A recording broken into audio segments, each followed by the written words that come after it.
നാലാം മന്ത്രം അല്ലേ? സർവവ്യാപി തദാത്മതത്വം സർവസംസാര ധർമ്മവർജിതം സ്വേന നിരൂപാധികേന സ്വരൂപേണ അവിക്രിയമേവ സത് അവിക്രിയമേവ സത് അവിക്രിയമായിരുന്നു കൊണ്ട് എന്നാണ് അർത്ഥം.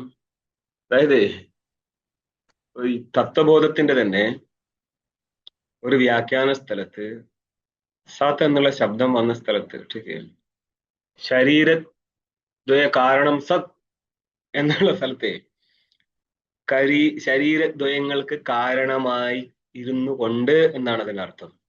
നിങ്ങളുടെ പ്രസിദ്ധമായിരിക്കുന്ന ഇംഗ്ലീഷ് വ്യാഖ്യാതാക്കൾ അതിന് അർത്ഥം കൊടുത്തത് സത്തിന് എക്സിസ്റ്റൻസ് എന്നുള്ള അർത്ഥത്തിലാണ് അന്വയിച്ചു കഴിഞ്ഞത്. സത്ത് അങ്ങനെ നല്ലത്. അതേപോലെ തന്നെ ഇവിടെയും സത്ത് എന്നുള്ളത് എന്തർത്ഥമാണ്? സ്വരൂപേണ അവിക്രിയമേവ സത്, സ്വരൂപത്തിൽ അവിക്രിയമായിരുന്നു കൊണ്ട് എന്ന് പറയുന്ന അർത്ഥം നിരുപാധികമായിട്ട് അതിന് വിക്രിയയില്ല. സ്വാഭാവികമായിട്ട് വിക്രിയ വരാം, അതിനെപ്പോഴും വരത്തില്ല. സ്വാഭാവികമായിട്ടിരിക്കുന്നേരം വിക്രിയയുടെ ആരോപം ചെയ്യാൻ പറ്റുന്ന അർത്ഥം. സർവസംസാര വിക്രിയാഹ അനുഭവതി ഇവ, അനുഭവിക്കുന്നത് പോലെ സകല സംസാര വിക്രിയയും ആരനുഭവിക്കും? ആത്മാ. നിങ്ങൾ എവിടെയും കണ്ടിട്ടുണ്ടോ സകല സംസാര വിക്രിയ ആത്മാ അനുഭവിക്കുന്നതായിട്ട്? നിങ്ങൾ എവിടെയും അനുഭവിച്ചിട്ടുണ്ടോ? നിങ്ങൾ എവിടെയും കണ്ടിട്ടുണ്ടോ, അറിഞ്ഞിട്ടുണ്ടോ സകല സംസാര വിക്രിയകളും ആത്മാ അനുഭവിക്കുന്നതായിട്ട്? ഇല്ല. മനസ്സിലായോ? ഇല്ലാന്ന് ആൻസർ തരേണ്ടത്. കാരണം വേദാന്തത്തിന്റെ പഠനം ആരും കുറ്റം പറയുന്നല്ല കേട്ടോ. വേദാന്തം പഠിച്ചിട്ട് കയറി വരുന്ന അത്രയും സമയത്തോളം നമ്മൾ ഇങ്ങനെ ചിന്തിക്കത്തുള്ളൂ. ഈ വേദാന്തം പറയുന്ന ഏത് വസ്തുവിനെയാണെന്ന് അറിയോ? നിങ്ങളായിരിക്കുന്ന ആത്മാ. അതായത് ഞാൻ എന്നുള്ള വസ്തുവാണ് ഇവിടുത്തെ ആത്മാ, അല്ലാതെ കല്ലിലും മരത്തും കിടക്കുന്ന ആത്മാവിനെ കുറിച്ചല്ല ഇവിടെ പറയുന്നത്. അപ്പൊ ഞാൻ സുഖി ദുഃഖി എന്ന് ആർക്കും അനുഭവിക്കുന്നതാണിത്. ഇതിനെടുത്താണ് പറയുന്നത്. വേദാന്തം പങ്ക്തി ചവയ്ക്കുന്ന വേറെയാണ്, പങ്ക്തി മനസ്സിലാക്കുന്ന വേറെയാണ്. ശരി. പങ്ക്തി മനസ്സിലാക്കുന്ന നേരം അത് എന്താണ്, അതിന്റെ പൂർവ്വകാന്ഡം മനസ്സിലായാലും ഇത് മനസ്സിലാത്തുള്ളൂ എന്താ പറയുന്നത് എന്നുള്ളത്. താൻ ആത്മാ എന്ന് പറയാ സ്വരൂപമേ അർത്ഥമുള്ളൂ. സ്വരൂപാരാ? ഞാനാണ് എന്റെ സ്വരൂപം. നീ ആരാ? ഞാൻ ആത്മാവാ. ഇത്രയുള്ളൂ ഇവിടെ പറഞ്ഞ് മനസ്സിലാക്കേണ്ട സാധനം. അല്ലാതെ കിണ്ടിയും വിളക്കുമായിട്ട് തുടങ്ങേണ്ട പരിപാടിയല്ല. അതുകൊണ്ട് തന്നെയാണ് ഈ കർമ്മകാണ്ഡിക്ക് ഉപാസകന സാധനം മനസ്സിലാവില്ല എന്ന് പറയാനുള്ളത്. അവന് ജഗത്തിൽ സത്യത്വ ബുദ്ധി ദൃഢമായി പോയതാണ്. ഇതൊന്നും ചെയ്യാൻ പറ്റത്തില്ല. സത്യത്വ ബുദ്ധി ദൃഢമായവനെ സംബന്ധിച്ച് അദ്വിതീയ വേദാന്ത വാക്യം വിഫലമാണ്. അല്ലെങ്കിൽ ഇതിൽ സത്യത്വ ബുദ്ധിയോടുകൂടി ഉൾക്കൊള്ളാൻ ശ്രമിക്കണം. ഉൾക്കൊള്ളാൻ ശ്രമിക്കുന്നവൻ പറയുന്നവന്റെ കൂടെ വരിക എന്നല്ലാതെ അഭിപ്രായം കൊണ്ട് കൊണ്ടിട്ട് തള്ളരുത്. നിങ്ങൾക്കാണ് നഷ്ടം, നിങ്ങൾക്ക് ഒരിക്കൽ കൂടി ഒന്നും കൂടി പിറകോട്ട് പോകാന്നല്ലാതെ മുന്നോട്ട് വരാൻ പറ്റാതെ പോകും. അപ്പോൾ സകല സംസാര വിക്രിയ ആരാ അനുഭവിക്കുന്നത്? ഞാൻ ആരാ? ആത്മാ. അപ്പൊ ആത്മസംസാര വിക്രിയ അനുഭവിക്കും. എങ്ങനെ?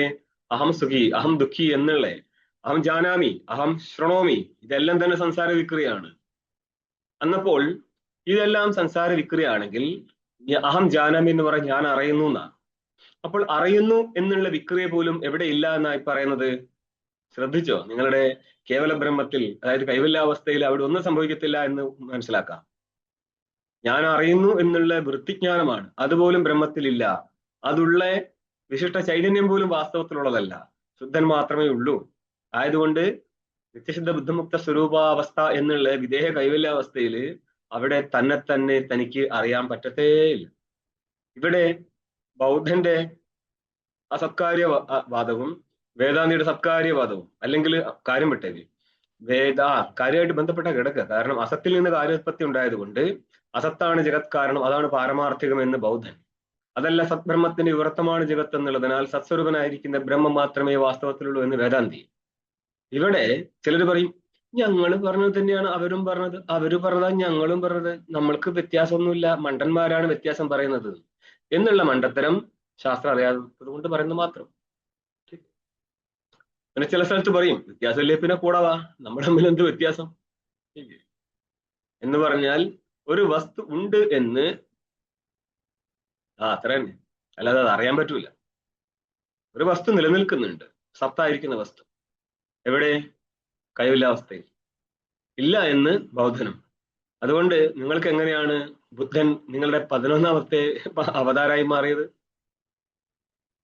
അനുഭവതി ഇവ അവിവേകന മൂഢാനാം അനേകമിവച്ച, അനേകമായതുപോലെ എന്ന് പറഞ്ഞാല് ആത്മാ അനേകമുള്ളത് പോലെ നൈയായികന് പോലും തോന്നാറുണ്ട് ആത്മാ അനേകമുണ്ടെന്ന്. അതെങ്ങനെ? പ്രതിദേഹം പ്രത്യവഭാസത, ഓരോരോ ദേഹത്തിലും അഹം അഹം എന്ന് അഭിമാനിച്ചും കൊണ്ട് ആത്മാ ഭിന്ന ഭിന്നമായിട്ട് അവഭാസിക്കുന്നുണ്ട് മൂഢന്മാർക്ക്. അന്നപ്പോൾ ജ്ഞാനിക്ക് ശരീരത്തിൽ അഹംബുദ്ധി ഉണ്ടോ? നിങ്ങൾ ചോദ്യം കേട്ട സമാധിയിലേക്ക് ഇല്ല പോകുന്നതാണോ? ഇല്ല ഇല്ല ഇല്ല. ജ്ഞാനിക്ക് പിന്നെ അഹംബുദ്ധി എവിടെയാ? അഹംബുദ്ധി ഉണ്ടെങ്കിൽ അത് ശുദ്ധനല്ലേ, ഉണ്ടെങ്കിൽ അത് ശുദ്ധനല്ലേ. അങ്ങനെ അറിയോ ഈ അഹംബുദ്ധി പോലും കൽപ്പിതമാണെന്നുള്ളത്? അതും അറിയാം. അതാണ് അതിന്റെ രസം. അതുകൊണ്ട് തന്നെ അങ്ങേര് അങ്ങേര് ചത്ത് കിടന്നിട്ട്, അതായത് ജ്ഞാനിയായ ശേഷം മസിൽ പിടിച്ചിട്ട് ബ്രഹ്മാകാര വൃത്തിയിൽ ഇരിക്കുകയാണ്. താണാനും, അതായത് ബ്രഹ്മാകാര വൃത്തിയാനും വിട്ടുപോയാലുണ്ടല്ലോ മക്കളെ, ഇങ്ങനെയൊന്നും സംഭവിക്കത്തില്ല. അജ്ഞാനി കൽപ്പിക്കുന്നതാണിതല്ല മക്കളെ. തൈലധാര പോലെ എന്നൊക്കെ പറയുന്നതേ, തൈലധാരകൾ പോലെയുള്ള ബ്രഹ്മാകാര വൃത്തി, അത് ബ്രഹ്മ അനുസന്ധാനം നടത്തുന്ന സമയത്ത് പരോക്ഷ ബ്രഹ്മാകാര വൃത്തിയാണ് ഇത് പോകുന്നത്. അപരോക്ഷ ബ്രഹ്മാകാര വൃത്തി ഇങ്ങനെ വരും വരും. പക്ഷെ ജ്ഞാനിക്ക് അതിനോട് അത് വന്നേ പാടുള്ളൂ എന്ന് നിർബന്ധമില്ല. കാരണം അത് വന്നില്ലെങ്കിൽ ജ്ഞാനിക്ക് എന്ത് തകരാറ്? ഒരു തകരാറില്ല. മനസ്സിലായോ? പിന്നെ ശീലം കൊണ്ട് ആ ബ്രഹ്മാകാര വൃത്തിയിൽ ഇരിക്കാമെന്നല്ലാതെ ഒരു പ്രത്യേകിച്ച് ഒരു നേട്ടം സംഭവിക്കാൻ പോകുന്നില്ല. മനസ്സിലാവുന്നുണ്ടോ? ഈ ജീവൻ മുക്തി വേഗത്തിൽ പറയുന്നുണ്ട്, വിലക്ഷണ ആനന്ദം അനുഭവിക്കാനായിട്ട് എന്താണ് ഈ സമാധി അഭ്യാസം. കുറച്ചുകൂടായിരുന്നോ? നമ്മള് വലിയ ഗുരുവൊക്കെ തന്നെ. നമുക്ക് സംശയം എന്താന്ന് പറഞ്ഞാല്, മൊത്തം അജ്ഞാനം നഷ്ടപ്പെട്ട ആള് വിലക്ഷണ ബ്രഹ്മ ആനന്ദം എന്നുള്ള അനുഭവിക്കാനായിട്ട് എന്തിനാ മെനക്കിടുന്നത്? എന്തുകൊണ്ടാ? ആ ആനന്ദ അനുഭവം വാസ്തവത്തിലുള്ളതാണോ? അതാണ് ബ്രഹ്മാകാര വൃത്തി. ബ്രഹ്മാകാര വൃത്തി എന്നുള്ളത് വേറെയാണ്, ബ്രഹ്മാകാര വൃത്തിയിൽ നിന്ന് വരുന്ന ആനന്ദാനുഭവം വേറെയാണ്. നിങ്ങൾക്ക് ഏത് ആകാരത്തിൽ കുറെ നേരം മനസ്സിരുന്ന് കഴിഞ്ഞാൽ അവിടെ നിന്ന് മനസ്സ് മാറുന്ന സമയത്ത് മനസ്സ് ശാന്തമായത് കൊണ്ട് ഒരു ആനന്ദം കിട്ടും. അത് വേറെയാണ്. അതിന് മുന്നേ ഉണ്ടായിരുന്ന വൃത്തിപ്രവാഹം വേറെയാണ്. ബ്രഹ്മകാര വൃത്തിപ്രവാഹം വേറെയാണ്. അത് നിലനിന്ന് കഴിഞ്ഞാലുള്ള ആനന്ദം അതിൽ നിന്ന് തിരിച്ചു വന്നാലേ ഉണ്ടാകത്തുള്ളൂ. അപ്പൊ ഞാൻ എന്തിനാ ശ്രമിച്ചത്? ബ്രഹ്മകാര വൃത്തിയിൽ ഇരുന്ന സമയത്ത് അങ്ങനെ ആനന്ദം ഉണ്ടായിരുന്നില്ലല്ലോ. തിരിച്ചു വരുന്ന നേരം കിട്ടുന്ന ഈ ക്ഷണിക ആനന്ദത്തിന് വേണ്ടിയാണോ ബ്രഹ്മകാര വൃത്തിയിലിരുന്നത് എന്നൊക്കെ തല തിരിച്ചു ചോദിച്ചു കഴിഞ്ഞാൽ വലിയ ബുദ്ധിമുട്ടാണ്. പിന്നെ എത്രയേ ഉള്ളൂ, ആദത്ത് എന്ന് പറയും. ശീലിച്ചു പോയത് കൊണ്ട് പാലിച്ചു എന്ന് മാത്രം. തദ്ധാവതോ എന്താർത്ഥം? ധൃതം ഗച്ഛത, വളരെ വേഗത്തിൽ പോകുന്നേ. ആരെ? അന്യനാരാ? ആത്മവിലക്ഷണാൻ, ആത്മഭിന്നമായിരിക്കുന്നേ. ആരൊക്കെ ആത്മഭിന്നന്മാര്? മനോവാഗ മനോവാഗിന്ദ്രിയ പ്രവൃത്തിയും മനോവാഗിന്ദ്രിയ പ്രവൃത്തി. മനസ്സ്. വാക്ക് എങ്ങനെയാണ്? വാക്ക് പറയുമ്പോഴേക്കും മറ്റോ കേൾക്കുന്നവന് ശാബ്ദബോധം ഉണ്ടായി കൊടുക്കും. ആ ശാബ്ദബോധത്തിന്റെ വിഷയമായിക്കൊണ്ട് വിഷയം പ്രകാശിക്കുന്നതിനാല് വിഷയപ്രകാശകനായിട്ട് ആരിയ്ക്കുന്നുണ്ട്. അതായത് എത്ര ദൂരത്തിരിക്കുന്ന വസ്തുവിനെ പോലും ശബ്ദത്താൽ ബോധിപ്പിക്കാൻ പറ്റുമെന്നുള്ളത് കൊണ്ട് വാക്ക് വേഗമുള്ളതായി എന്നർത്ഥം. ഇന്നലെ വിട്ടുവരുന്നു. മനോ വാഗ് ഇന്ദ്രിയ പ്രകൃതി, ഇങ്ങനെ ഇരിക്കുന്ന സകല ഇന്ദ്രിയങ്ങളെയും അതിക്രമിച്ചുകൊണ്ട് ഏതീന്നുറ ഗച്ഛതി, ഗമിക്കുമോ? ഇല്ല, ഗമിച്ചതുപോലെ ഇവിടം വരെ ഇന്നലെ കഴിഞ്ഞു. ഇനി എന്താ വേണ്ടത്? ഇവിടെ ഒരു ഇവ എന്നുള്ള ശബ്ദം വന്നിരുന്നു. അതുകൊണ്ട് അതാരാ? ഭാഷ്യകാരൻ സ്വന്തം നിലയ്ക്ക് എഴുതിയതാണ്. അതിനെന്താ കാരണം? ഗച്ഛതി ഇവ എന്ന്. ആത്മാവിന് ഗമനം നടത്താൻ പറ്റത്തില്ല, അതുകൊണ്ട് തന്നെ. അതെന്തുകൊണ്ടാ? വായുവിന് ഗമനമുണ്ടോ? ഗമനമുണ്ട്. ഗമനമുണ്ട്. കാരണം അത് പരിച്ഛിന്നമായിട്ട് ഇരിക്കുന്നത് കൊണ്ട് ഒരു ദേശത്ത് നിന്ന് മറുദേശത്തേക്ക് പോകാം. ആകാശത്തിന് ഗമിക്കാൻ പറ്റുമോ? അതായത് വായു ഇരിക്കുന്ന ഏത് ആകാശത്തിലാണോ ആ ആകാശത്തിന് ഗമിക്കാൻ പറ്റുമോ? അതിന് ഗമിക്കാൻ പറ്റില്ല. പറ്റൂല. അങ്ങോട്ട് മാറിക്കാൻ പറ്റുമോ? സർവ്വവ്യാപിയായിരിക്കുന്ന ആകാശത്തിന് അങ്ങോട്ട് മാറിക്കാൻ പറ്റും? ഇതാണ് ചണ്ടാലൻ ശങ്കരനോട് ചോദിക്കുന്നത്. ആത്മാവിനോടാണോ പറഞ്ഞത് അനാത്മാവിനോടാണോ പറഞ്ഞത്? ആത്മാവാണെങ്കിൽ ഞാൻ എങ്ങോട്ട് തള്ളി നിൽക്കൂ എന്ന് പറഞ്ഞ. അതിൽ വേറെ പ്രശ്നമുണ്ട്. ചോദ്യകർത്താവേ, എന്റെ ആത്മാവും തമ്മിൽ വ്യത്യാസമില്ലല്ലോ കുഞ്ഞെ, നീ ആരോടായി പറയുന്നത് എന്നുള്ളതാണ് ചോദ്യം. അല്ല, അങ്ങനെയാണ്. ആകാശം പോലെ തന്നെയാണല്ലേ വായുവും സർവ്വവ്യാപിയല്ലേ, നിറഞ്ഞു നിൽക്കുന്നതല്ലേ? ഇല്ല, വായുവിന് മൊത്തം വ്യാപിച്ചിരിക്കാൻ പറ്റാത്തത് കൊണ്ടാണ് വായു അങ്ങോട്ടും ഇങ്ങോട്ടും തള്ളി വരുന്നത്. അതായത് നിങ്ങളുടെ മുന്നിലൂടെ, അതായത് വായു തന്നെ നമ്മുടെ ശരീരത്തിലെ പിറകിലും മുന്നിലും വായു തട്ടുന്ന നേരം മുന്നിലിരിക്കുന്ന വായും പിറകിലിരിക്കുന്ന വായും ഭിന്ന ഭിന്നമായിട്ടാണ്. കാരണം സാവയവ വസ്തുവാണ്. ठीक है, സാവയവ വസ്തു ഭിന്ന ഭിന്നമായിരിക്കും. നിരവയമായത് കൊണ്ടാണ് ആകാശം സർവത്രേകമായിട്ട് വരുന്നത്. പിടികിട്ടിയോ? ഇതൊക്കെ പറഞ്ഞാൽ അതിന്റെ അവരുദ്ദേശിച്ച രീതിയിൽ പിടികിട്ടാനാണ് നമ്മൾ ന്യായം പഠിപ്പിച്ചെടുക്കുന്നത്. അന്യശാസ്ത്ര പരിചയമില്ലാതെ കേവല വേദാന്തം ഒരു ഉപകാരത്തിനും പറ്റത്തില്ല. ഭാഷകാരൻ ചില സ്ഥലത്ത് അടിയുന്ന അടിയാണ് ബൃഹദാരണ്യത്തിലൊക്കെ. അഭാവത്തെ കുറിച്ചൊക്കെ പറയുന്ന നേരം നൈയായികൻ പറഞ്ഞതിനേക്കാൾ കൂടുതൽ കാര്യം പറയും. അപ്പോൾ അവർക്ക് ന്യായം അറിയായിട്ടാണോ? ന്യായം പഠിച്ച ആൾക്കാർക്ക് വേദാന്തം പചിക്കത്തുള്ളൂ. പചിക്കുക എന്ന് പറഞ്ഞാൽ അത് ദഹിക്കത്തുള്ളൂ. അത് മനസ്സിലാക്കണമെങ്കിൽ നമുക്ക് ന്യായത്തിന്റെ സഹായം ആവശ്യമുണ്ട്. ഓക്കെ, അത് ദൃഷ്ടാന്തം മാത്രമാണ്. ആകാശം സർവ്വവ്യാപകമൊന്നുമല്ല. അതെന്തുകൊണ്ടാ? ആകാശത്തിന് അതിരുള്ളത് കൊണ്ട്. ആകാശത്തിന്റെ അതിര് കണ്ടിട്ടുണ്ടോ? ആകാശത്തിന് അങ്ങനത്തെ അതിര് സംഭവിക്കുവോ? അതും സംഭവിക്കില്ല.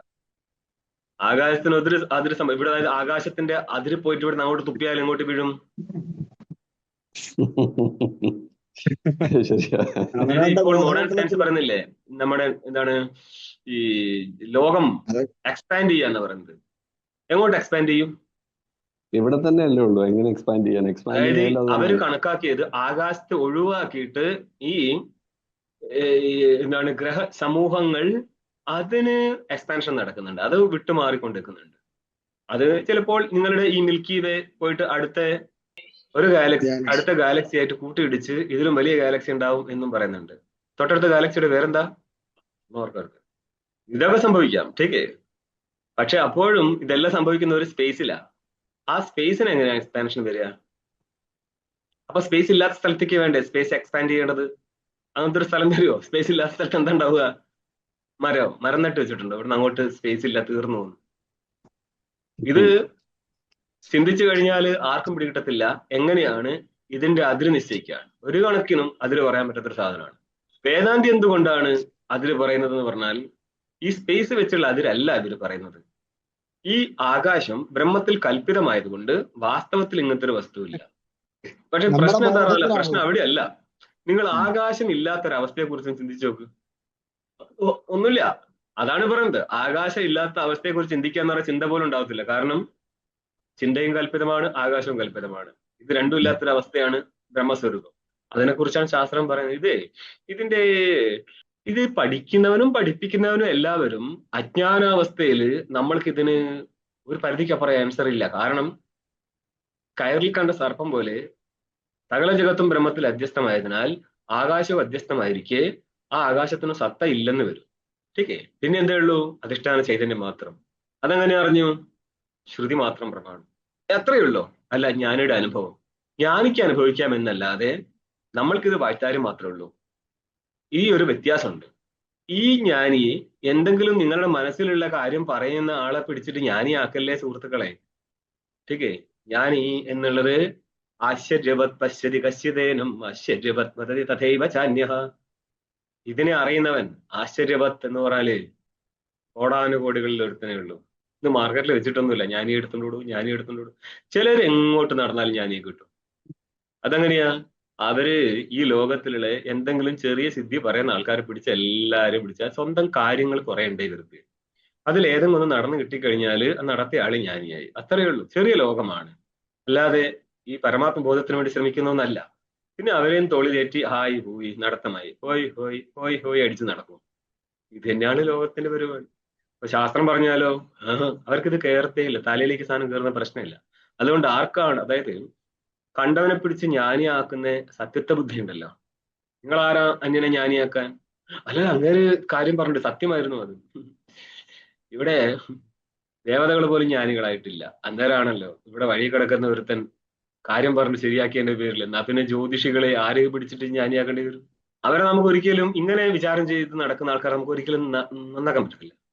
എന്ന് പറഞ്ഞാല് ഈ അദ്വൈത വേദാന്തം പറഞ്ഞ് മനസ്സിലാക്കുക എന്ന് പറയുന്നത് നടക്കുന്ന പരിപാടിയില്ല.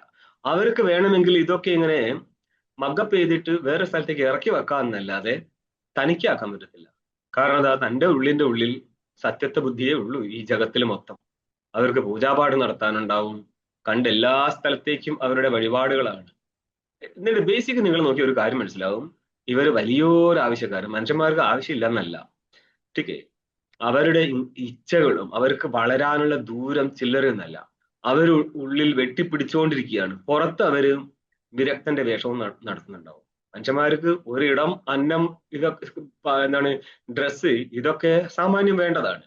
പക്ഷേ ഈ കളിക്കുന്ന ആൾക്കാര്, സിദ്ധര് കളിക്കുന്ന പരിപാടി ഉണ്ടല്ലോ, ഇവരെയൊക്കെ ഒന്ന് അടുത്തൊന്ന് വീക്ഷിച്ചു കഴിഞ്ഞാൽ നിങ്ങൾക്ക് ഒരു കാര്യം മനസ്സിലാവും. ഇത് ഗൃഹസ്ഥനേക്കാൾ വലിയ കച്ചവടമായിട്ട് ഇറങ്ങിയിരിക്കുന്നവന്മാരാണ്. ഗൃഹസ്ഥന്മാരും അങ്ങനെ തന്നെ.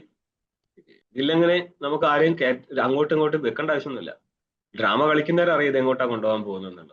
അന്നപ്പം പറയാണ് ഇവ അർത്ഥം. ഭാഷകാരൻ ഇവ എന്ന് പറഞ്ഞതിനെ സ്വന്തം നിലയ്ക്ക് തന്നെ കാണിച്ചു കൊടുക്കുകയാണ്. ആര്? ശ്രുതി കാണിച്ചു കൊടുക്കുന്നു എന്നാണ് ഭാഷകാരൻ പറയുന്നത്. അല്ലാതെ ഞാൻ സ്വന്തം കയ്യിൽ നിന്ന് ഇട്ടല്ല മക്കളെ ഈ പങ്ക്തി. എന്താ?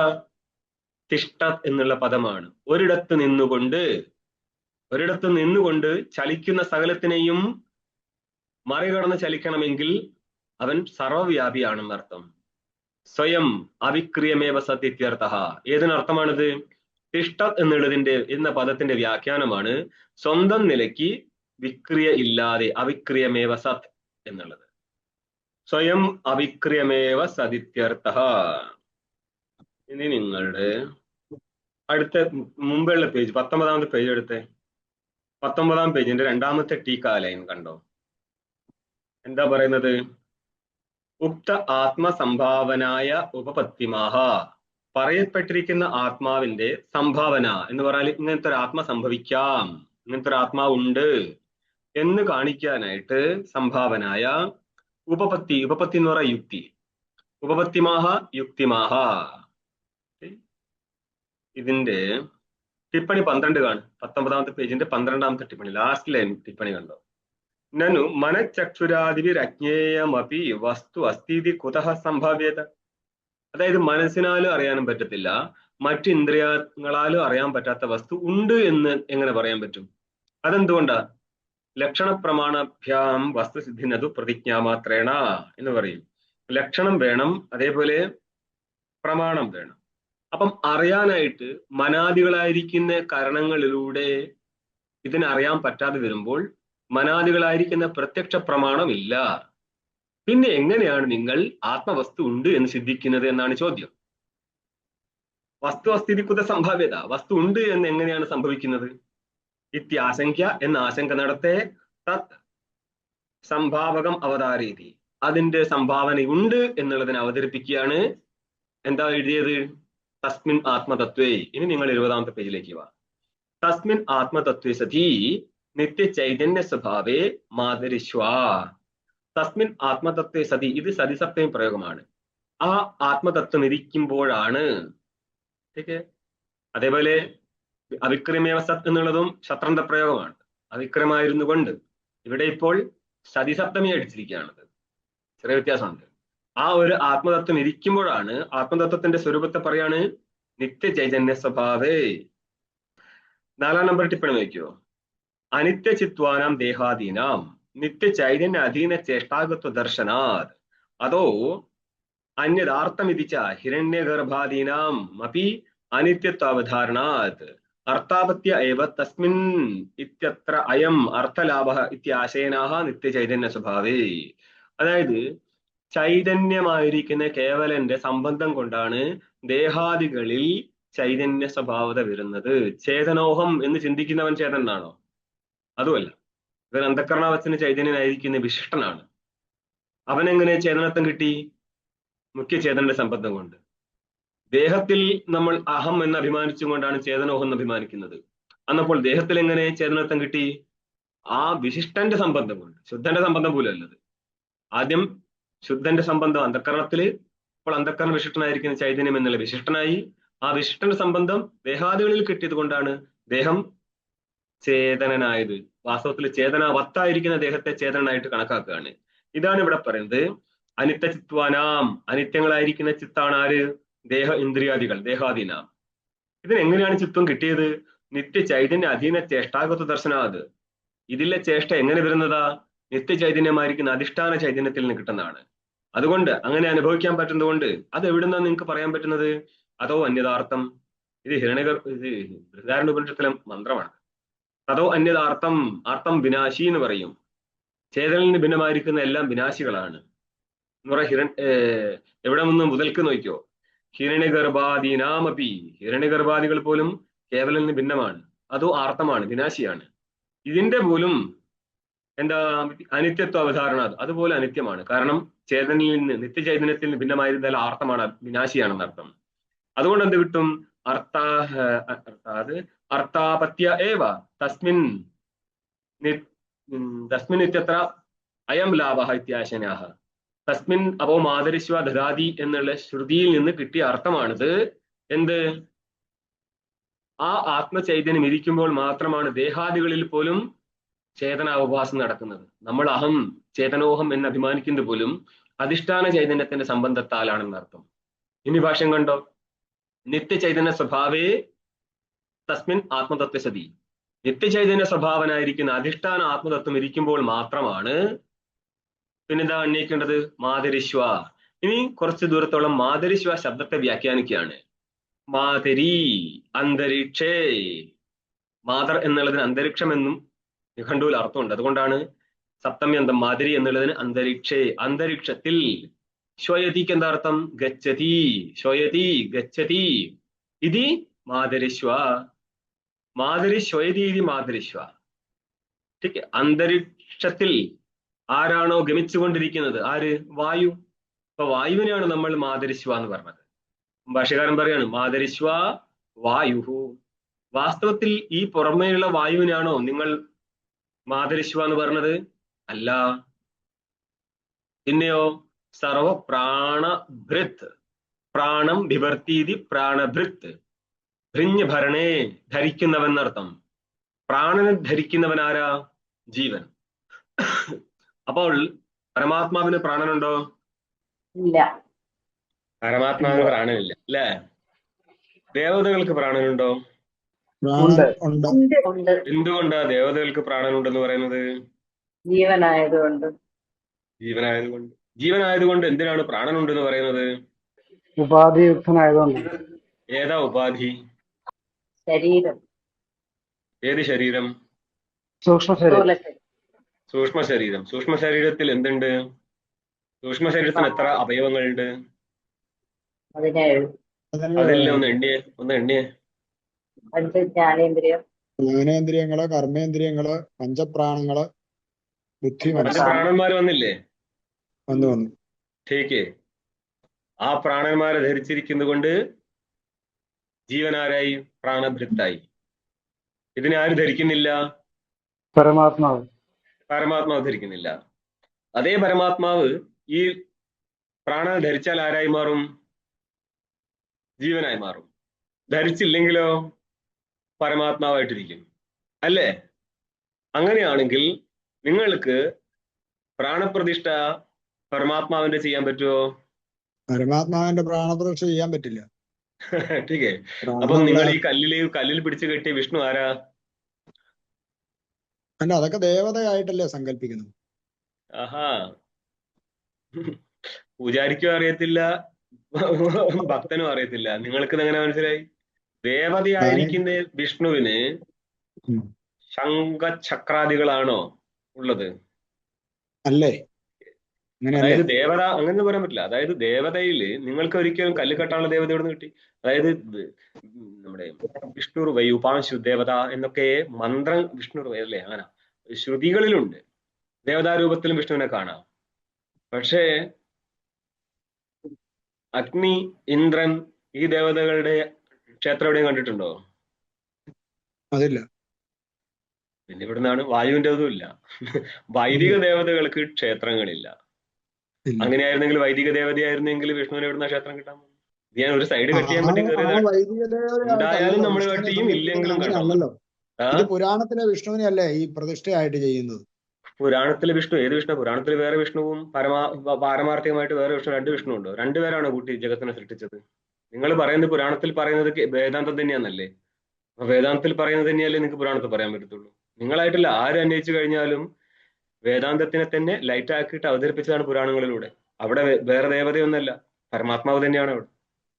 നിങ്ങൾക്ക് ആ പരമാത്മാവിനെ എങ്ങനെ കല്ല് കെട്ടാൻ കിട്ടി? പണ്ട് അങ്ങേര് ഉരൽ കെട്ടിയിട്ട് ഉരലെടുത്ത് പോയ മനുഷ്യനാ. പറ്റൂല. നിങ്ങൾ ആരെന്ത് കളിച്ചാലും ठीक നടക്കുന്ന പരിപാടിയില്ല. പിന്നെ ആരെയേ പറ്റത്തുള്ളൂ പ്രാണപ്രതിഷ്ഠ? പിന്നെ ആരാ ഇഷ്ടം? ദേവതകൾക്ക് ലിംഗശരീരത്തിൽ പ്രാണനുണ്ടോ? ഉണ്ടല്ലോ. ഉണ്ട്. നമ്മൾക്ക് ലിംഗശരീരത്തിൽ പ്രാണനുണ്ടോ? ഉണ്ടല്ലോ. ഉണ്ട്. നമുക്ക് പ്രാണം തരാൻ പറ്റുമോ? നമ്മൾക്ക് വേറെ ആളുടെ പ്രാണം തരാൻ പറ്റുമോ? അത് പറ്റില്ല. പ്രാണം എന്ന് പറഞ്ഞ വായു അല്ലേ? ഓക്സിജൻ ആയിട്ട് എടുത്തോ. നമുക്ക് അപകടം പറ്റിക്കഴിഞ്ഞാൽ ഓക്സിജൻ സിലിണ്ടർ മുക്കി കയറ്റിയിട്ട് രക്ഷപ്പെടുത്തില്ലേ?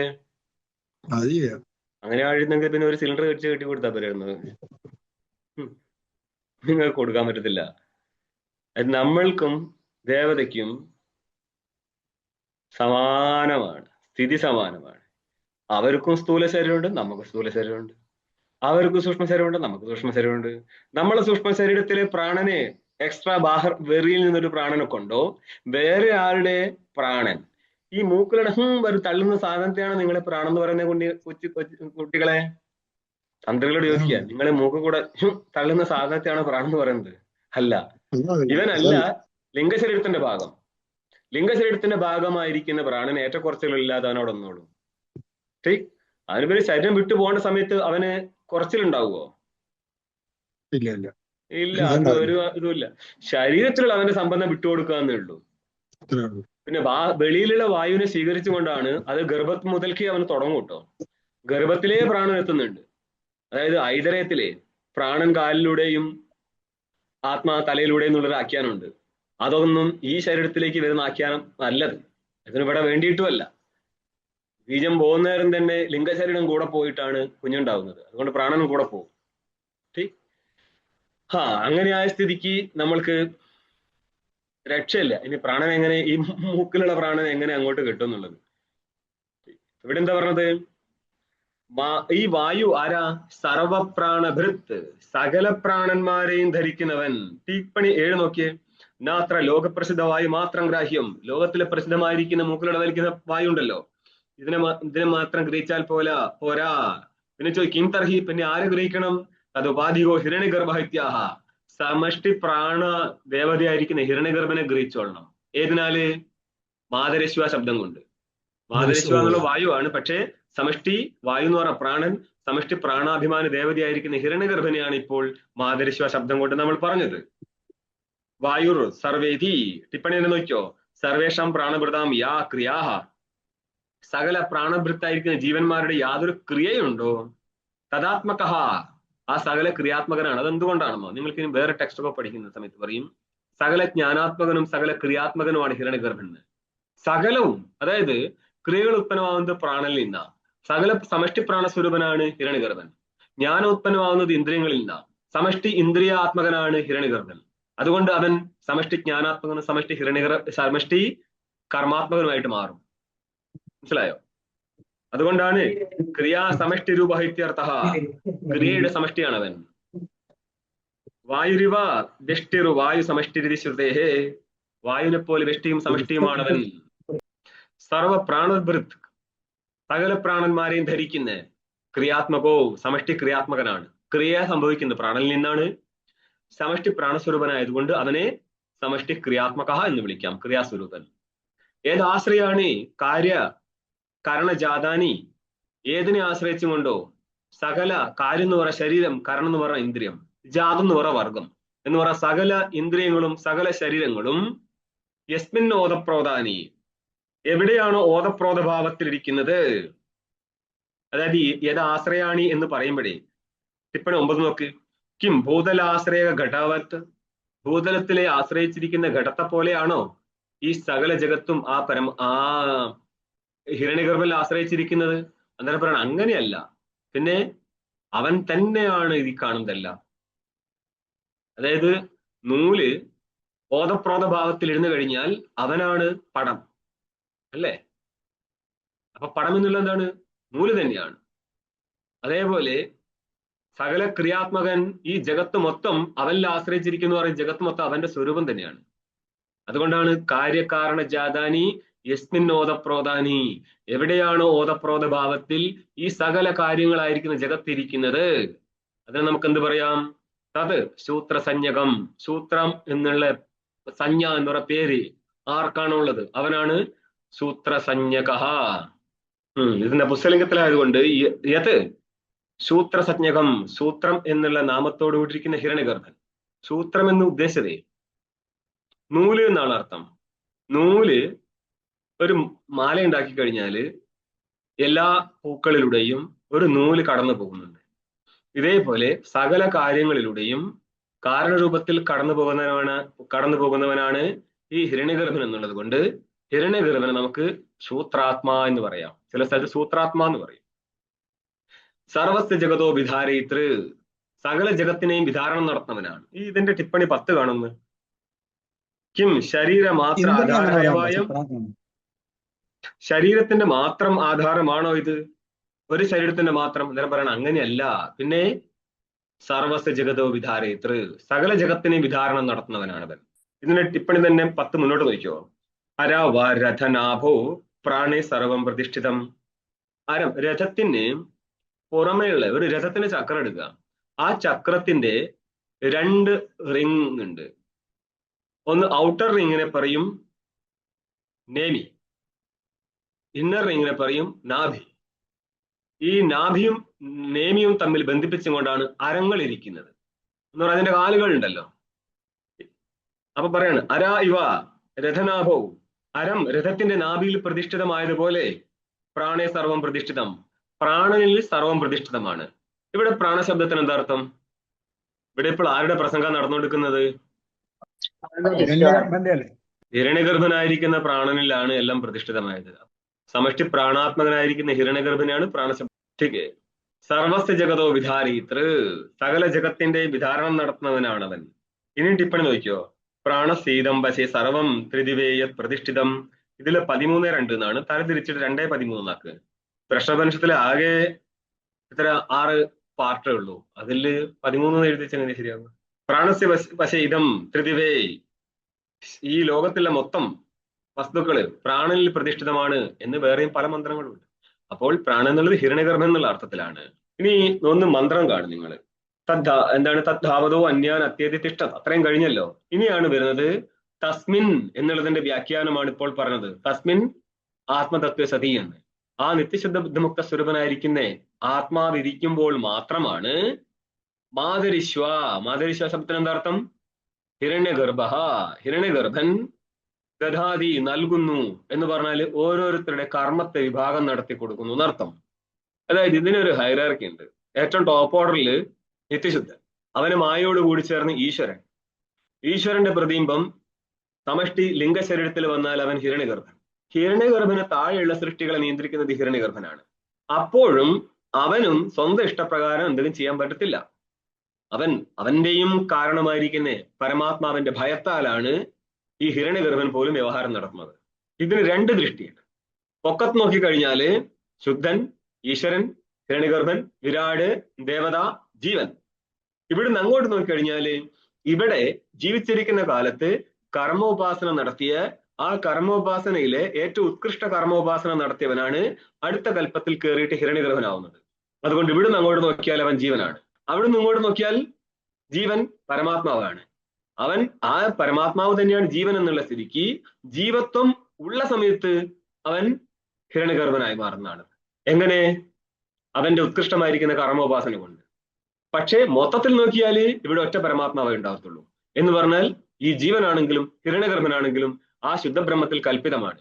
നിങ്ങളുടെ ഹിരണ്യഗർഭോപാസനയുടെ ഫലം ഹിരണ്യഗർഭസ്ഥാനം എന്ന് പറയുന്നത് പോലും ഈ ഹിരണ്യഗർഭൻ പോലും ലോകാന്തർഗതമായതിനാൽ ഇതിൽ ഇച്ഛ വെക്കരുത് എന്ന് പറയേണ്ടിയിട്ടാണ്. അതായത് ഏത് ഉപാസനയെ എടുത്താലും ഉപാസനയുടെ അത്യുത്കൃഷ്ടമായിരിക്കുന്ന ലോകമാണ് ഹിരണ്യഗർഭ ലോകം. അവിടെ പോലും ഇച്ഛ വെക്കരുത്. അതുകൊണ്ട് എന്താണ്? ഉപാസന ചെയ്യരുത് എന്നാണ് ഉപനിഷത്തിന് താല്പര്യം. ഇനി വേണ്ടത് മാതരിശ്വ ദധാതി. ഈ ഭാഗം വ്യാഖ്യാനിക്കുകയാണ്. തസ്മിൻ മന്ത്രത്തിൽ എന്താ? തസ്മിൻ അപോ 2 പദം കേട്ടോ. ആപഹ അപഹ ദ്വിതീയ ബഹുവചനമാണിത്. മന്ത്രം നോക്ക്. തസ്മിൻ ആത്മതത്വ സതി, ആ ആത്മതത്വം ഇരിക്കുമ്പോഴാണ് അപഹ എന്ന് പറഞ്ഞാല് ജലങ്ങളെ എന്ന് പറഞ്ഞാല് കർമ്മങ്ങളെ മാതരിശ്വ ഹിരണ്യഗർഭൻ താഴേക്കുള്ള ജീവന്മാർക്ക് വിഭാഗം നടത്തി കൊടുക്കുന്നത്. ഇതാണ് ഇതിന്റെ അർത്ഥം. അപ്പൊ വ്യാഖ്യാനം വരികയാണ് ഭാഷ്യം. അപഹ ആപഹ അപഹ അദ്ഭിഹി അദ്യഹ അദ്യഹ അദ്യഹ അപാം അപ്സു എന്ന് ബഹുവചനത്തിൽ മാത്രമേ രൂപം വരത്തുള്ളൂ. ഏകവചനവും ദ്വിവചനവും ആപശബ്ദത്തിന് ഇല്ല. ആപഹ അതുകൊണ്ട് അർത്ഥം പറയാണ് കർമാണി. എന്തുകൊണ്ടാണ് ജല അർത്ഥകമായിരിക്കുന്ന ആപശബ്ദത്തിന് കർമ്മം എന്ന് അർത്ഥം ചെയ്തത്? അതൊക്കെ പറഞ്ഞുതരാം. 2 അർത്ഥം കൊടുക്കുകയാണ്. പ്രാണിനാം ചേഷ്ട ലക്ഷണാനി, പ്രാണികളുടെ ചേഷ്ട, സകല ചേഷ്ടകളും. ഇതിനെയാണ് നമ്മൾ എന്ത് പറയുന്നത്? ആപഹ ശബ്ദം കൊണ്ട് പറഞ്ഞത്. അതായത് 2 വിധമുണ്ട് ഇവിടെ. 2 ഘട്ടമുണ്ട് കേട്ടോ. ഒന്നല്ലത്. അതായത് നമ്മൾ നടത്തുന്ന വൈദിക കർമ്മങ്ങൾ ആയിരിക്കട്ടെ, ശ്രൗത സ്മാർത്ഥ കർമ്മങ്ങൾ, ഏതിനെ എടുത്തോ. രണ്ടാമത്തത് സാമാന്യ ജീവന്മാരായിരിക്കുന്ന നമ്മൾ, അതായത് പട്ടിപൂച്ച, മനുഷ്യൻ, ഇവരെല്ലാവരുടെയും കർമ്മം ഉണ്ടല്ലോ. ഇതിനെല്ലാറ്റിനും കാരണമാണ് എന്ത്? ജലം. ജലം കാരണമായതുകൊണ്ട് ജല അർത്ഥകമായിരിക്കുന്ന ആപശബ്ദത്തെ ഏതിനെ കാണിക്കാൻ വേണ്ടി പറഞ്ഞതാ? കർമ്മങ്ങളെ കാണിക്കാൻ വേണ്ടി പറഞ്ഞതാണ്. ഓക്കെ. സകല കർമ്മങ്ങളും, അതായത് ഒരു വൈദിക കർമ്മം നടത്തുകയാണെങ്കിൽ അതിനെയും വിധാനം നടത്തുന്നത് ഹിരണ്യകർമ്മനാണ്. നമ്മളിപ്പോൾ ക്ലാസ് എടുക്കുന്നതും ക്ലാസ് കേൾക്കുന്നതും ഓടി നടക്കുന്നതും ഇങ്ങനെ ഇരിക്കുന്ന സകല കർമ്മങ്ങളും, അതായത് പ്രാരബ്ധത്തിൽ വന്നിരിക്കുന്ന കർമ്മത്തിന്റെ അപ്പുറം ആർക്കും ഒന്നും ചെയ്യാൻ പറ്റത്തില്ല. അത് കാണിക്കാൻ വേണ്ടിയാണ് നിങ്ങളുടെ ഏത് കഥ വന്നത്? നാരായണ ഭ്രാന്തന്റെ കഥ വന്നത്. ഒന്നും ചെയ്യാൻ പറ്റത്തില്ല എന്നുള്ളതാണ്. ദേവതകൾ പോലും സുല്ലിട്ട് പോവുകയാണ്. അന്നേരമാണോ ഞാനിപ്പോ ചെയ്തുതരാന്ന് പറഞ്ഞിട്ട് ആർക്കെങ്കിലും ഇറങ്ങാൻ പറ്റുന്നത്? പറ്റൂല. പ്രാരബ്ധത്തെ ഒന്നും ചെയ്യാൻ പറ്റത്തില്ല, കൊണ്ടേ പോകത്തുള്ളൂ. ഇനി ഇതിന് വ്യാഖ്യാനം പറയാണ് നമ്മൾ. അത് ഒരു ടീക്ക കാണും. നിങ്ങൾ കഴിഞ്ഞ പേജ് മുതൽക്ക് ടീക്ക നോക്കിയ 19-ാം പേജില് ശ്രൗതാനി കർമാണി സോമ ആജ്യ പയ പ്രഭൃതിഭിർ അദ്ഭിഹി സമ്പാദ്യന്ത ഇതി. ശ്രൗതങ്ങളായിരിക്കുന്ന കർമ്മങ്ങളായിരിക്കട്ടെ, അവിടെ ഉപയോഗിക്കുന്ന വസ്തുക്കൾ ഏതാ? സോമലതയെ ഇടിച്ചു പിഴിഞ്ഞ് അതിന്റെ നീരെടുത്തിട്ട് സോമത്തിന്റെ അഭിവർഷണം നടത്തുന്നുണ്ട്. അതേപോലെ ആജ്യം എന്ന് പറഞ്ഞാൽ ഘൃതം എന്നർത്ഥം. പയഹ എന്നുള്ളതിന് ജലം എന്ന് അർത്ഥമുണ്ട്, പാലും എന്നർത്ഥമുണ്ട്. ഇവിടെ പാല്. ഇങ്ങനെ അതായത് യാഗം 3 വിധം. സോമം 1. ശരി. സോമയാഗം, സകല സോമയാഗത്തിന്റെ പ്രകൃതി ഏതാ? ജ്യോതിഷ്ഠോമ സോമയാഗം. സകല ഇഷ്ടിയുടെയും പ്രകൃതി ദർശപൂർണമാസയാഗം. സകല പശുയാഗത്തിന്റെയും പ്രകൃതി അഗ്നിശോമി പശുയാഗം. അതിവിടെ വന്നിട്ടില്ല, കൂട്ടി ചേർത്തോ, കിടന്നോട്ടെന്ന്. ഇങ്ങനെ ഇരിക്കുന്നേ എല്ലാ യാഗങ്ങളും സോമ ആജ്യ പയ പ്രഭൃതി എക്സെട്രയാണ്. പ്രഭൃതിഭിഹി അദ്ഭിഹി സമ്പദ്യന്തേ, ജലങ്ങളാലാണ്, ജലം ഉപയോഗിച്ചിട്ടാണ് ഇതെല്ലാം ഉണ്ടാകുന്നത്. അതായത് സോമലതയിലും നീരാക്കി എടുക്കുന്ന സമയത്ത് അവിടെയും ജലമാണ്, ഘൃതത്തിലും ജലമുണ്ട്, പാലിലും ജലമുണ്ട്. അതുകൊണ്ട് കർമ്മം സമ്പന്നമാവുന്നത് ജലത്താലാണ്. അതുകൊണ്ട് ഇതി തസ്മാത് കാരണാത് സംബന്ധാത്. ഏത്? ജലസംബന്ധാത്. അപ്സംബന്ധാത് മനസ്സിലായിക്കോള. സംബന്ധാത് ലാക്ഷണികോ അപ്ശബ്ദ കർമ്മസു. 21-ാം പേജിലേക്ക് പോയിട്ടോ ടീക്ക. 22-ാം പേജിൽ ടീക്ക ഇല്ല. അപ്പോൾ അപ്ശബ്ദം ലാക്ഷണിക ശബ്ദമാണ്. അപ്പൊ ലക്ഷണയാൽ അപ്ശബ്ദം ആരെയാ ബോധിപ്പിച്ചത്? കർമ്മത്തെ ബോധിപ്പിച്ചു. 1 കോമേട്ടോ. അതായത് ഭാഷ്യത്തില് ആ അപഹ കർമാണി ഇതിന്റെ വ്യാഖ്യാനമേ നടന്നിട്ടുള്ളൂ. ഇനി എന്ത് വേണം? പ്രാണിനാം ചേഷ്ടാ ലക്ഷണാനി. ഇതിന് നിങ്ങൾ ടീക്കയിൽ നോക്ക്. ടീക്കയില് അല്ല, അതെവിടെയാ വരുന്നത്? ടീക്കയില് പ്രാണചേഷ്ടായാശ്ച എന്ന് കണ്ടല്ലോ. അതിന്റെ മുന്നേ ടിപ്പണി 5 നോക്ക്. എവിടെയാ ടിപ്പണി 5? 4-ാമത്തെ പങ്ക്തിയിലുണ്ട്. നനു ഏവം അപഹ കർമാണി ശ്രൗതാന്യവ വ്യാഖ്യേയം. അപശബ്ദം കൊണ്ട് ശ്രൗത കർമ്മങ്ങൾ മാത്രം വ്യാഖ്യാനം ചെയ്യപ്പെടണം. പക്ഷെ ഭാഷ്യകാരൻ പ്രാണിനാം ചേഷ്ടാ ലക്ഷണാനി എന്ന് എന്തിനാ പറഞ്ഞത്? പ്രാണിനാം ചേഷ്ടാ ലക്ഷണാനി ഇത് കുതോ അതാഹ. ഇത് ആര് പറഞ്ഞതാണ്? ഭാഷ്യകാരൻ എന്തിനാണ് പ്രാണികളുടെ ചേഷ്ട എന്ന് പറഞ്ഞത്? ആപഹ കർമാണി എന്ന് പറഞ്ഞ് ഒഴിവാക്കണ്ടേ? ശ്രൗത കർമ്മത്തെ മാത്രം എടുത്താ പോരെ? പോരാ. അതിന് ഉത്തരം കൊടുക്കുകയാണ് ടീക്കയില്. ടീക്ക നോക്കി മുന്നോട്ടേക്ക്. പ്രാണചേഷ്ടായാശ്ച അപ് നിമിത്തത്വ പ്രസിദ്ധേ. അപ്പ് പ്രാണികളുടെ, പ്രാണന്മാരുടെ ചേഷ്ട, പ്രാണസംബന്ധിയായിരിക്കുന്ന ചേഷ്ട ജലനിമിത്തമായിട്ടേ ഉണ്ടാകത്തുള്ളൂ. അതായത് ജലം കുടിക്കാതിരുന്നാൽ ആള് തട്ടിപ്പോവും. അപ്പം പ്രാണൻ ഇവിടെ നിലനിൽക്കണമെങ്കിൽ ജലം വേണം. അപ്പോൾ ജലം നിമിത്തമായിട്ടാണ് പ്രാണചേഷ്ട നടക്കുന്നത്. അതുകൊണ്ട് ആപശബ്ദം കൊണ്ട്, ആപശബ്ദം ജലത്തെ പറയാനുള്ളതല്ലേ, അപ്പൊ പ്രാണന്റെ ചേഷ്ടയ്ക്ക് കാരണം ആരാണ്? ജലമാണ്. അതുകൊണ്ട് ജലശബ്ദത്താല് പ്രാണചേഷ്ടയും ഗ്രഹിച്ചോളണം. ഈ നിമിത്തത്വ പ്രസിദ്ധേഹേ 6-ാം നമ്പർ ടിപ്പണിയാണ്. എന്താണ് ഈ പ്രസിദ്ധി എന്നുള്ളത്? പ്രസിദ്ധി രീതി ടിപ്പണി 6. ആപോമയ പ്രാണോ ന പിബതോ വിച്ഛേസ്യതേ. ആപോമയമാണ് പ്രാണൻ. അതായത് കഴിക്കുന്ന അന്നത്തിന്റെ സ്ഥൂല ഭാഗം മലമായിട്ട് പോകും, മധ്യമം മാംസമായി മാറും, സ്ഥൂലം മജ്ജിയായിട്ട് മാറും. കുടിക്കുന്ന ജലത്തിന്റെ സ്ഥൂലം മൂത്രമായിട്ട് പോകും, മധ്യമം രക്തമായി മാറും, സൂക്ഷ്മം പ്രാണനായി മാറും എന്ന് ചാന്തോക്യത്തിൽ മറ്റോ വ്യാഖ്യാനമുണ്ട്. ठीक है, അതിന് ചാന്തോക്യം തന്നെ, അതല്ല ചാന്തോക്യം 6:7. ആപോമയ പ്രാണോ, പ്രാണൻ ആപോമയനാണ് എന്ന് പറഞ്ഞാൽ പ്രാണൻ നിലനിൽക്കണമെങ്കിൽ ജലം വേണം. ജലം കുടിക്കുന്നതനുസരിച്ച് പ്രാണൻ നിൽക്കത്തുള്ളൂ.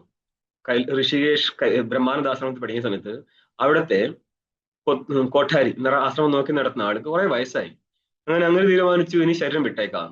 ശരീരം വിടാൻ വേണ്ടി അങ്ങേര് അന്നം ഒഴിവാക്കി ജീവിച്ചുകൊണ്ടിരിക്കുന്ന സമയത്ത് ഒരാൾ കയറി വന്ന് അങ്ങനെ എന്താണ് ഭക്ഷണം ഒന്നും കഴിക്കാത്ത? പറഞ്ഞില്ല, ഞാൻ പോകാൻ തീരുമാനിച്ചു എന്നാണ്. അപ്പൊ അങ്ങനെ പറഞ്ഞു, അങ്ങനെയാണെങ്കിൽ ജലം ഒഴിവാക്കുക. പക്ഷെ ജലം ഒഴിവാക്കി ഒറ്റ ദിവസം കൊണ്ട് ആള് പോയി. മനസ്സിലായോ? അങ്ങനെ ഇപ്പോഴും ആൾക്കാരുണ്ട്, നമ്മൾ കണ്ടുവന്ന സംഭവമാണിത്.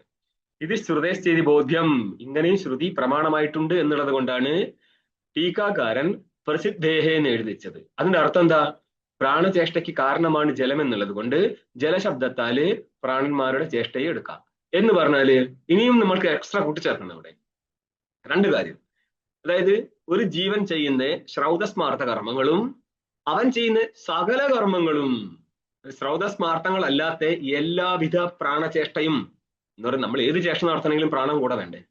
അതാണ് പ്രാണചേഷ്ട എന്ന് പറഞ്ഞാൽ ഈ ശ്വാസം നിശ്വാസം മാത്രമല്ല, സകല ചേഷ്ടയും. അതില് പ്രാണന്റെ പുറത്തുവിടലും മൂക്കിലേക്ക് വലിക്കുന്ന പരിപാടി അടക്കം ഉൾപ്പെടും. ഇതിനൊക്കെ ആരാണ് നിമിത്തം? അവനാണ്. അതിനർത്ഥം എന്താണ്? ടീക്കെ തന്നെ മുന്നോട്ട്, കാരണവാചക ശബ്ദ കാര്യ ലക്ഷണയ പ്രയുക്ത ഇത്യർത്ഥ. കാരണത്തെ, അതായത് പ്രാണചേഷ്ടയുടെ കാരണമായിരിക്കുന്ന, പ്രാണചേഷ്ട കാരണം ആരാ? ജലം. അപ്പൊ കാരണവാചകമാണ് ജലശബ്ദം. അതെവിടെ പ്രയോഗിച്ചു?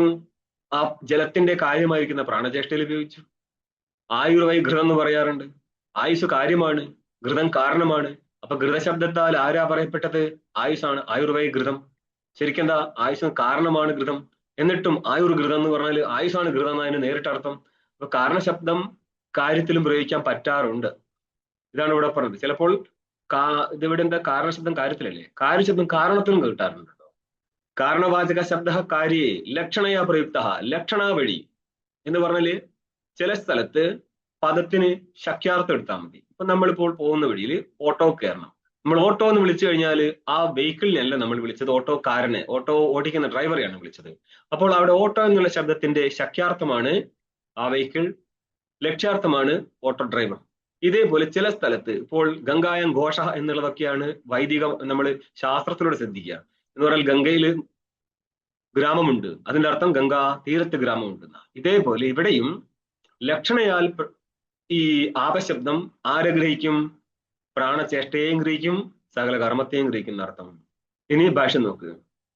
അഗ്നി, ആദിത്യ, പർജന്യാദീനാം. ഒന്ന് അഗ്നി ദേവത, ആദിത്യൻ ദേവത, പർജന്യം മഴയുടെ ദേവത. ഇവയ്ക്കൊക്കെ ഓരോ കർമ്മമുണ്ട്. എന്താ? ജ്വലന, ദഹന, പ്രകാശ, അഭിവർഷണാദി ലക്ഷണാനി. ഇതാണ് അവരുടെ കർമ്മമേ. ജ്വലനവും ദഹനവും അഗ്നിയുടേത്, പ്രകാശം ആദിത്യൻ്റെതും അഗ്നിയുടെയും, അഭിവർഷണം പർജന്യ ദേവതയുടെ കർമ്മമാണ്. ഇങ്ങനെ ഇരിക്കുന്ന വർഷണാദി അഭിവർഷണാദി ലക്ഷണാനി കാനി കർമാണി എന്ന് ചേർത്തുള്ളൂ. കർമാണി ദധാതി, ദധാതി എന്ന് പറഞ്ഞാൽ നൽകുന്നു എന്നല്ല അർത്ഥമുള്ളൂ. ഇപ്പൊ ടിപ്പണി ഒന്ന് നോക്കിയേ. ധാതുവിനാം അനേകാർത്ഥത്വ പ്രസിദ്ധേഹി. ഒരു ധാതുവിന് പല അർത്ഥം ഉണ്ടാവും, സന്ദർഭത്തിനനുസരിച്ച് മാറ്റും. പ്രകൃത ഉപയോഗിനം അർത്ഥമാഹ. ഇവിടെ ഇപ്പോൾ നമ്മൾ എന്തർത്ഥത്തിൽ എടുക്കണം? അതാണ് ഭാഷ്യകാരൻ പറഞ്ഞത്, വിഭജതി ഇത്യർത്ഥ. ഓരോരുത്തർക്കും അവരവരുടെ കർമ്മത്തെ വിഭാഗം നടത്തി കൊടുക്കുന്നു എന്ന അർത്ഥം. ഇനി ടിപ്പണി 2 നോക്ക്. അല്ല വേണ്ട, ആദ്യം നോക്കിയോ. ധാരയതീതിവ, വിഭാഗം നടത്തി കൊടുക്കുന്നു പറഞ്ഞപ്പോൾ മറ്റുള്ളവർ ഇരിക്കുമ്പോൾ ഹിരണ്യഗർഭൻ വിഭാഗം നടത്തി കൊടുക്കുകയാണ്. വാസ്തവത്തിൽ മറ്റുള്ളവരുടെ സ്വരൂപം ആരുടേതാണ്? ടിപ്പണി 2 നോക്കിയോ. സ്വയമേവ അഗ്ന്യാദി രൂപഹസൻ. അഗ്ന്യാദി ദേവതകൾ എവിടുന്ന് വരുന്ന? വിരാടിൽ നിന്ന്. വിരാട് ആരുടെ പകർപ്പാ? ഹിരണ്യഗർഭന്റെ. അപ്പൊ ഹിരണ്യഗർഭൻ തന്നെയാണ് വിരാട് ദേവതാ രൂപത്തിലേക്ക് വരുന്നത്. അങ്ങനെ ഹിരണ്യഗർഭൻ തന്നെ ദേവതാ രൂപത്തിലിരുന്നു കൊണ്ട് ജഗത്തിനെ ധാരണം നടത്തുന്നു എന്നോ ഇതിനർത്ഥം കിട്ടും. ഓക്കെ, മാതരിശ്വ ദധാതി നല്ലുള്ളൂ. അതുകൊണ്ട് ഈശ്വരൻ വരെ പോകണ്ട. മാതരിശ്വായിരിക്കുന്ന ഹിരണ്യഗർഭൻ ഈ ജഗത്തിനെ മൊത്തം സ്വന്തം നിലയ്ക്ക് ധരിച്ചിരിക്കുകയാണ് ദേവതാദി രൂപങ്ങളിലൂടെ എന്നർത്ഥം കിട്ടും. ഇനി ഇതിന് മുന്നേ പറഞ്ഞിട്ടുണ്ട് തസ്മിൻ ആത്മതത്വേ സതീന. ആ ആത്മതത്വം ഇരിക്കുമ്പോഴാണ് ഈ കർമ്മങ്ങളൊക്കെ വിഭാഗം നടത്തി കൊടുക്കുന്നത് എന്ന് പറഞ്ഞു. അപ്പൊ അതിനെന്താ പ്രമാണമുണ്ടോ? ടിപ്പണി 3 നോക്ക്. ശ്രുത്യന്തരമത്ര സംവാദേതി. ഈ കാര്യത്തിന് അന്യശ്രുതിയുടെ സംവാദം പറയാണ്. ഭാഷ്യകാരൻ പറയുന്നത് മാത്രമല്ലല്ലോ, ഇവിടെയുള്ള മന്ത്രം എന്താ? തസ്മിൻ നമോ മാതരിശ്വ ദധാതീന.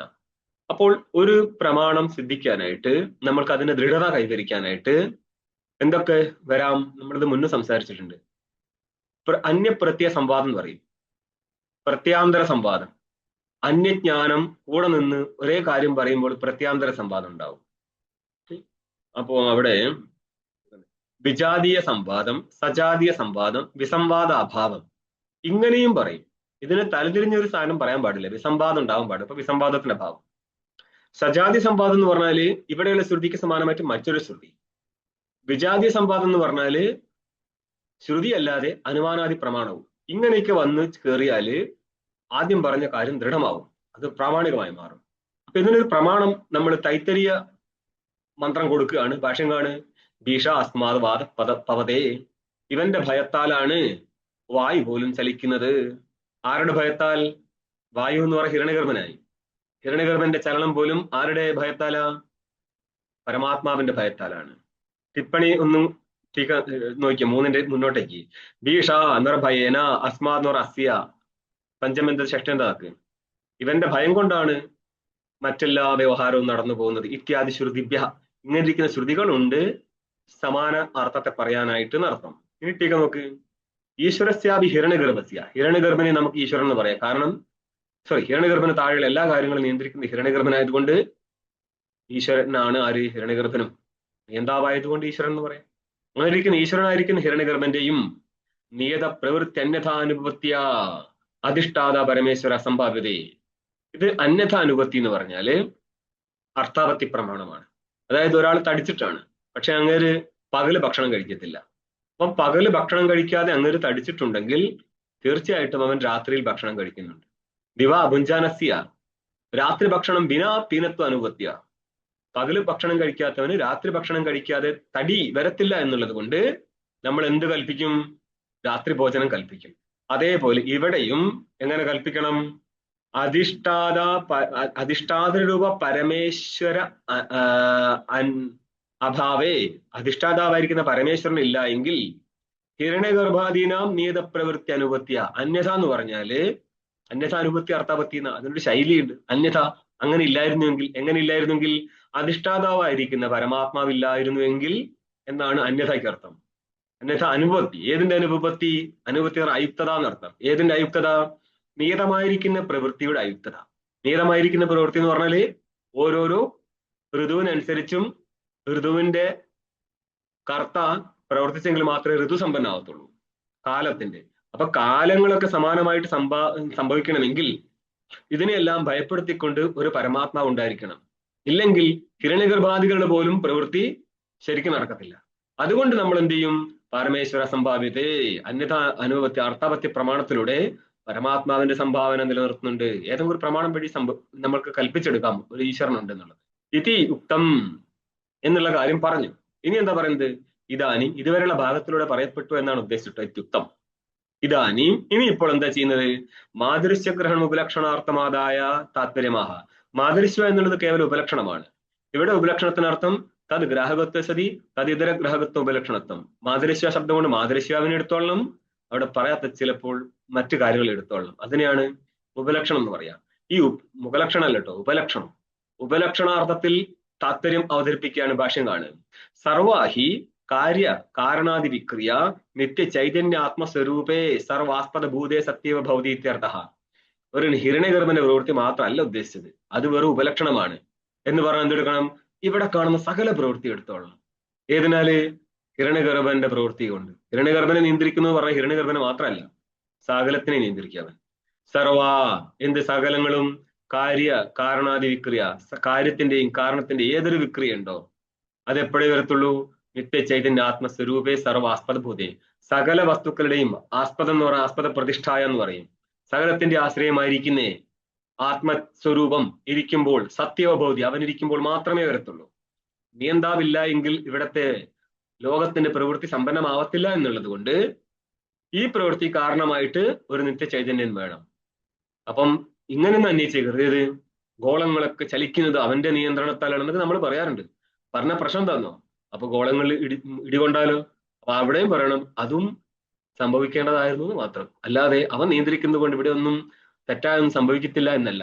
എന്ത് സംഭവിച്ചു കഴിഞ്ഞാലും നല്ലതിനെന്ന് പറയുന്ന പോലെ എല്ലാ കാര്യങ്ങളുടെയും ഉടയോനായിട്ട് അങ്ങേരൊരുത്തനുണ്ട് എന്ന് മാത്രം. ഇവിടെ വേദാന്ത സിദ്ധാന്തത്തിൽ ഇവിടെ ഇങ്ങനത്തെ ഒരു കാര്യമില്ല. എന്നിട്ടല്ലേ കാരണം സിദ്ധിക്കാൻ പോകുന്നത്. ഓക്കെ, കാര്യമുണ്ട് എന്ന് തോന്നുന്നവന് പറഞ്ഞ് മനസ്സിലാക്കിക്കുകയാണ് അവനൊരുത്തനുണ്ട് എന്ന്. അത് മാത്രമാണ് ഇവിടുത്തെ ഉദ്ദേശം. അങ്ങനെ നിങ്ങളുടെ 4-ാം മന്ത്രം കഴിഞ്ഞു. സ്വാമി ഇപ്പം പറഞ്ഞില്ലായിരുന്നു ഈശ്വരൻ ഹിരണ്യഗർഭൻ രണ്ടും ഒന്ന് തന്നെയാണെന്നുള്ള സങ്കല്പത്തില്.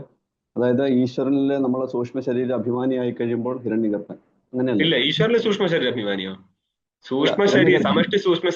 സമഷ്ടി സൂക്ഷ്മ ശരീരത്തിൽ ഈശ്വരാത്മാവിന്റെ പ്രതിബിംബം നേരിട്ട് കഴിഞ്ഞാൽ അവനാണ് ഹിരണ്യഗർഭൻ. അപ്പൊ ഹിരണ്യഗർഭനിൽ പ്രാണനുണ്ടല്ലോ. എന്റെ ഒരു സംശയമാണ്. ഹിരണ്യഗർഭൻ, അതാണ് ഞാൻ പറഞ്ഞത്, ഇവിടുന്ന് അങ്ങോട്ട് നോക്കിക്കഴിഞ്ഞാൽ ഒരു ജീവനാണ് ഹിരണ്യഗർഭനായത്. അതുകൊണ്ട് അവന്റെ സെപ്പറേറ്റ് ഐഡന്റിറ്റി ഉണ്ട്, ജീവൻ നിലനിൽക്കുന്നുണ്ട്. ഇത് പണ്ടേ ഞാൻ ഉത്തരകാശിയുള്ള സമയത്ത് അവിടെയുള്ള സർവാൻജി എന്നോട് പന്നി ചോദിച്ചതാണ്. സ്വാമിജി, ഇതിൽ പ്രശ്നമുണ്ടല്ലോ, ഇതിൽ എങ്ങനെയാണ്? അതായത് തുടക്കത്തിൽ ബൃഹദാരണ്യത്തിന്റെ തുടക്കത്തില് ഹിരണ്യഗർഭൻ 2 ശരീരം പറയുന്നുണ്ട്. അപ്പൊ ഞാനത് പറഞ്ഞു കൊടുത്തു. അതായത് നമ്മൾ കയ്യിൽ ഒരു വിരൽ തൊട്ട് കഴിഞ്ഞാൽ ഇത് എന്റേതാ, ഞാനാണെന്നുള്ള അഭിമാനമുണ്ട്. എന്നെ തൊട്ടു എന്നാ പറയാ, കൈ തൊട്ട് കഴിഞ്ഞാൽ. ഈ ടോട്ടൽ ബോഡിയിലും ഞാനെന്ന അഭിമാനമുണ്ട്. ഇതേപോലെ ഹിരണ്യഗർഭന് ഒരു ഇൻഡിവിജ്വൽ സട്ടിൽ ബോഡി ഉണ്ട്. അത് വെച്ചിട്ട് അവൻ എവിടെയുണ്ട്? അതേ അവന് ഈ സമഷ്ടിയായിരിക്കുന്ന ലിംഗശരീരത്തിലും അഭിമാനമുണ്ട്. പക്ഷെ അവിടെ താതാത്മ്യമില്ല. താതാത്മ്യം ഇല്ലാത്തൊരു അഭിമാനം അവിടെയുണ്ട്, ഞാനാണ് ഇതെല്ലാം എന്നുള്ളത്. ഇപ്പൊ രാജാവിന് സ്വന്തം ശരീരത്തിൽ അഭിമാനമുണ്ട്. അവിടുത്തെ പ്രജയെ പിടിച്ച് തല്ലിക്കഴിഞ്ഞാല് എന്നെ തല്ലി എന്നുള്ളൊരു ബോധമുണ്ട്. അതില്ലായിരുന്നെങ്കിൽ പണ്ടേ ഈ മല്ലന്മാർ തമ്മിൽ ഇടിമുട്ടിയിട്ട് ഏതെങ്കിലും ഒരാൾ തോറ്റാല് രാജാവ് തോൽക്കുകയും ജയിച്ചാൽ രാജാവ് ജയിക്കുകയും ചെയ്യും. രാജാവ് എങ്ങനെ ജയിച്ചു? ആ മല്ലനായിട്ട് താതാത്മ്യം വന്നിട്ടല്ലേ. മനസ്സിലായോ? അപ്പൊ തന്റെ ആൾക്കാരിൽ താൻ എന്നുള്ള അഭിമാനം വരാം. ഇതേപോലെ ഹിരണ്യഗർഭനും ഇങ്ങനത്തെ അഭിമാനമുണ്ട്. ഈ 2 അഭിമാനം വെച്ചിട്ടാണ് 2 ശരീരത്തിന്റെ ആഖ്യാനം. ഇത് പിടികിട്ടാൻ പാടൊന്നുമില്ല, പക്ഷേ ചോദിച്ചു മനസ്സിലാക്കാം. അങ്ങനെയുള്ള കുറെ സംഭവം നമുക്ക് പിടികിട്ടൊന്നുമില്ല എങ്ങനെയാണ്, പിന്നെ നമ്മളായിട്ട് സോൾവ് ചെയ്തെടുക്കുന്നതാണ്. അതിന് ടീക്കാൻ ടിപ്പണിയൊന്നുമില്ല. അല്ല, അങ്ങനെയാണെങ്കിൽ നമ്മൾക്ക് ഹിരണ്യഗർഭനെ ഈശ്വരൻ എന്നുള്ള സങ്കല്പത്തെ പ്രതിഷ്ഠിക്കാൻ പറ്റുമോ? അതെന്തിനാ നിങ്ങള് ഞാൻ ചോദിക്കാം. പ്രാണൻ പിന്നെ വീട്ടിൽ മരിച്ച് അതേ ആളെ പിടിച്ചിട്ട് അത് പരമാത്മാവ് പ്രതിഷ്ഠിക്കരുതായിരുന്നു? ഞാൻ ചോദിക്കാം, സ്വാമിയോട് ചോദിച്ചതേ ഉള്ളൂ. ദേവതാ സങ്കല്പം അല്ലാതെ നമ്മള് എന്താ പറയുന്നത്, ഈശ്വരൻ എന്നുള്ള സങ്കല്പത്തിലാണ് വിഷ്ണുവിന്റെ കാര്യം പറയുമ്പോൾ നമുക്ക് അങ്ങനെ ചെയ്യാൻ പറ്റുമോണെന്ന് ഞാൻ ചോദിക്കുക. പിന്നെ പ്രതിഷ്ഠ നടത്താൻ പറ്റത്തില്ല. സ്വാമിജി, കർമാണി പ്രാണിനാം ചേഷ്ടാലക്ഷണായി. സ്വാമിജി ആപാന്ന് പറഞ്ഞിരുന്നു, ആ പങ്ക്തി കാണുന്നു. ആപഹ എന്നുള്ളത് മോനെ, അത് ആപശബ്ദമാണ്. അതിന്റെ പ്രഥമയില് ആപഹ എന്ന് വരിക. ആപഹ ദ്വിതീയാന്തമാണ് അപഹ. ആപഹ അപഹ അദ്ഭിഹി. മൂന്നാമത്തത് തൃതീയ ബഹുവചനം, എല്ലാം ബഹുവചനാണ്. ठीक പ്രഥമ ബഹുവചനം, ദ്വിതീയ ബഹുവചനം, തൃതീയ ബഹുവചനം, എല്ലാം ബഹുവചനേ വരത്തുള്ളൂ. അതായത് രാമഹ രാമോ രാമ, ഇവിടെ രാമഹ രാമവും ഇല്ലേ, ഈ സാധനം ആപശബ്ദത്തിന് കിട്ടൂല. 14 എണ്ണം ഉണ്ടാകത്തില്ല, വെറും 7 രൂപ ഉണ്ടാകത്തുള്ളൂ. മൊത്തത്തിൽ 21 എണ്ണം വേണം. ठीक അതേപോലെ തന്നെ ദ്വിവചനത്തിനും ദ്വിയേ ഉണ്ടാകത്തുള്ളൂ. അങ്ങനെ കുറെ സാധനമുണ്ട്. ठीक അതിലൊന്നാണ് ഈ ആപശബ്ദം വരുന്നത്. ആപഹ അപഹ. അപ്പം ദ്വിതീയ ബഹുവചനമാണ്. ജലങ്ങളെ എന്ന് പറയും. ജനങ്ങളല്ല, ജലങ്ങളെ. ജലം എന്ന് പറഞ്ഞാൽ നപുംസകലിംഗമാണ്. ആപഹ എന്ന് പറയുമ്പോൾ അത് സ്ത്രീലിംഗമാണ്, നിത്യ ബഹുവചനാന്തമാണ്. അതിനെ നമുക്ക് ഏകവചനത്തിലും ദ്വിവചനത്തിലും പ്രയോഗിക്കാൻ പറ്റത്തില്ല. പിന്നെ ദ്വി എന്നുള്ള ശബ്ദത്തെ പിന്നെ കൊണ്ടുവന്നിട്ട് ഏകവചനം, ദ്വിവചനം, ബഹുവചനമൊക്കെ ഉണ്ടാക്കുക, അത് വേറെ കാണും. സാമാന്യമായിട്ട് ദൗ ദൗ ദഭ്യം ദഭ്യം ഒറ്റ രൂപയുള്ളൂ അതിന്. ജലങ്ങളെ കൊടുക്കുന്നു എന്നുള്ളത് അപഹ. അവിടെ ശരിക്കും പ്രഥമാന്തം വരുന്നത് ആപഹ എന്നാണ്. അവിടെ ഇപ്പൊ ജലം എന്ന് പറയണമെങ്കിൽ ആപഹ എന്നാണ്. അപ്പൊ ജലത്തിനെ, ആ ജലത്തിന്റെ വാചക പദത്തെ കർമ്മത്തിൽ അന്വയിക്കുന്നു പറഞ്ഞപ്പോൾ അവിടെ അപഹ എന്നല്ലല്ലോ പറയാ, ആപഹ ശബ്ദം എന്നാ പറയാ. മനസ്സിലായോ? ജലവാചക ശബ്ദം പ്രഥമാന്തത്തിൽ എടുക്കുക. രാമഹ, രാമൻ എന്ന് പറയാൻ രാമനെ എന്ന് അർത്ഥം എടുത്തുക. ഇപ്പൊ രാമനെ പറയുന്ന വാക്യം പദം എന്ന് പറഞ്ഞാൽ രാമം എന്നല്ലല്ലോ, രാമഹ എന്നല്ലേ പറയാ, പ്രഥമാന്തം എടുത്താ പറയാ.